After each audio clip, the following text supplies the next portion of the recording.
अच्छा, आज हमने पढ़ना है कि परसेंटेज कंपोजिशन, ठीक है। इससे पहले आपने देखा था मोल हमने देखी है और स्टोइचियोमेट्री हमने देखा हुआ है, मोल रेशियो हमने देखा, और लास्ट टाइम हमने पढ़ा था कि सेल्फ-एसेसमेंट 1.1 और 1.2, ठीक है। तो 1.1 और 1.2 के अंदर आपने मोल रेशियो के ज़रिए number of mole of the reactant और number of mole of the products आपने पढ़ा था, ठीक है। आज का हमारा टॉपिक होगा कि composition of percentage composition of element. Look at the board. Percentage composition of the elements ये क्या है, अब ये समझें आप। जैसे एलिमेंट्स, फॉर एग्जांपल आपके पास एक कंपाउंड है, ठीक है। आपके पास ये कंपाउंड है, लेट सपोज मैं यहाँ पर लिखूँ HNO3, ये एक केमिकल है, ठीक है।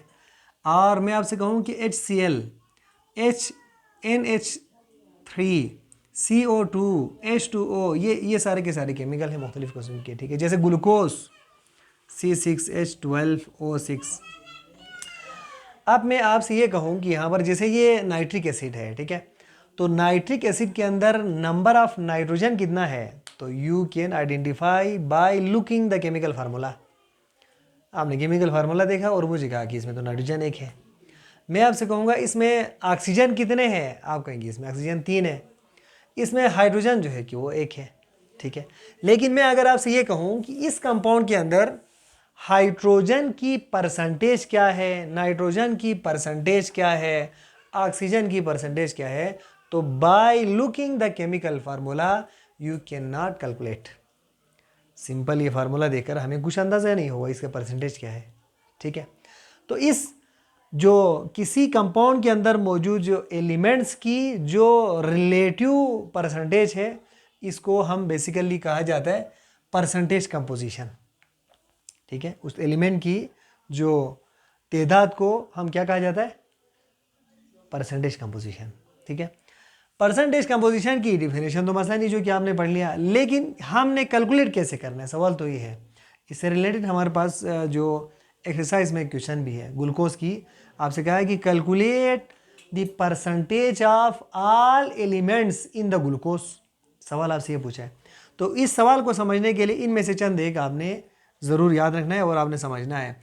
तो याद रखें कि percentage composition of the element, percentage composition of elements निकालने का एक फार्मूला है। इस फार्मूले को समझें आप। ये इज इक्वल होता है कि number of mess of elements in the compound. अभी आपको पता चलेगा किसी भी कंपाउंड के अंदर मौजूद उस एलिमेंट का मेस जिसका आपने परसेंटेज निकालना हो, और divided by molar mass of compound, divide by molar mass of compound multiply by 100। ये हमारे पास एक फार्मूला है, ठीक है। क्या फार्मूला है हमारे पास परसेंटेज कंपोजिशन की, mess of element divide by molar mass of compound multiply by 100, ठीक है। जब आप ये फार्मूला अप्लाई करेंगे तो फिर अब आप इस काबिल होंगे इनमें से किसी भी एलिमेंट की परसेंटेज आप निकाल सकते हैं। आप अगर मैं आपसे ये कहूँ, लेट सपोज इसी को ही ले लेते हैं हम, ठीक है। दूसरा हुआ, तीसरा हमारे पास, चौथा है, पांचवा है, छठा। अब ये जो नाइट्रिक एसिड है, इस नाइट्रिक एसिड के अंदर हम परसेंटेज निकालेंगे नाइट्रोजन की भी और हाइड्रोजन की भी और ऑक्सीजन की भी, ठीक है। कैसे निकालेंगे, तो सबसे पहले मैं निकालूंगा हाइड्रोजन की, ठीक है। अब आप कहेंगे यहाँ पर परसेंटेज ऑफ हाइड्रोजन, हमने नाइट्रिक एसिड का निकालना है, ठीक है, HNO3 में से। तो इज इक्वल टू क्या होगा, अब आप यहां पर मेस ऑफ एलिमेंट नहीं लिखेंगे, यहां पर आप लिखेंगे कि मेस ऑफ हाइड्रोजन, ठीक है, divide by molar mass of nitric acid, divide by molar mass of HNO3 multiply by 100, ठीक है। अब आप देखें यहां पर जरा मेस ऑफ हाइड्रोजन, इस कंपाउंड के अंदर हाइड्रोजन कितना है, एक है ना, हाइड्रोजन उसमें एक है, तो एक हाइड्रोजन की मेस क्या होगा 1 divided by molar mass of nitric acid, divide by molar mass of nitric acid. Nitric acid की मोलर मेस आपको निकालना आना चाहिए, वो याद है ना 9th क्लास के ज़माने में। कैसे आप लिखे लेंगे, शाबाश ना, हाइड्रोजन की 1 प्लस नाइट्रोजन की 14 प्लस ऑक्सीजन की 16 मल्टीप्लाई बाई 3, तो 16 3 सा कितना होगा 48 कि नहीं, प्लस 14 प्लस 1, तो ये हो गया 15 प्लस 48 होता है ना। अब इन दोनों को प्लस कर दो ज़रा, कितना आ रहे हैं 63। देखिए जो 63 है that is the molar mass of nitric acid, ठीक है। तो ऊपर आपने 1 लिखा है, नीचे आपके पास क्या है 63 है और मल्टीप्लाई बाई 100, तो 100 ज़ा 100 हो गया, तो 100 डिवाइड बाई 63 आपके पास परसेंटेज आ जाएगा। करो ज़रा 100 divide by 63, what will be the answer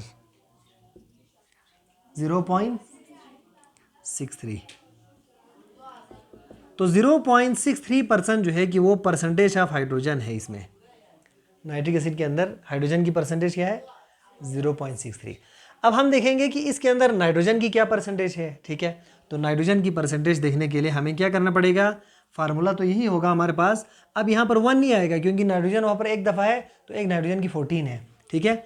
तो यहाँ पर मैं लिखूँगा percentage of nitrogen is equal to mass of nitrogen 14 divide by molar mass of nitric acid 63 multiply by 100। पहले इन दोनों को डिवाइड करो ज़रा,